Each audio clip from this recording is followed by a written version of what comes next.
શ્રી શ્યામજી કૃષ્ણ વર્મા એટલે સ્વાતંત્ર્ય સંગ્રામના એક મહાન ક્રાંતિકારી, જેઓએ લંડનના ઇન્ડિયા હાઉસમાં આઝાદીની ચળવળ શરૂ કરી હતી.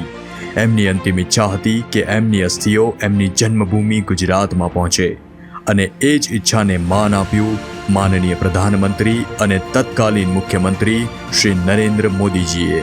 અને માંડવી કચ્છ ખાતે 2009માં શ્યામજી કૃષ્ણ વર્મા સ્મારક ક્રાંતિ તીર્થની સ્થાપના કરી, જ્યાં ઇન્ડિયા હાઉસની આબેહૂબ પ્રતિકૃતિ તૈયાર કરીને ત્યાં અસ્થિકુંભ પધરાવ્યા. રાજ્ય સરકાર દ્વારા આ સ્મારકનું અત્યાધુનિક ટેકનોલોજી અને રસપ્રદ આકર્ષણો સાથે નવીનીકરણ કરવામાં આવ્યું છે. ગુજરાત સરકારની આ પહેલનો મૂળ હેતુ ક્રાંતિ તીર્થ પર આવતા મુલાકાતીઓને ભારતના ભવ્ય ઇતિહાસ અને દેશભક્તોના બલિદાનથી પરિચિત અને પ્રેરિત કરવાનો છે.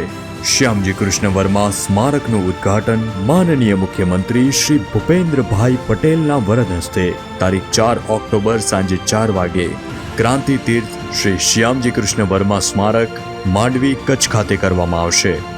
તો આજે જ મુલાકાત લો અને ક્રાંતિકારીઓને શ્રદ્ધાંજલિ અર્પણ કરો.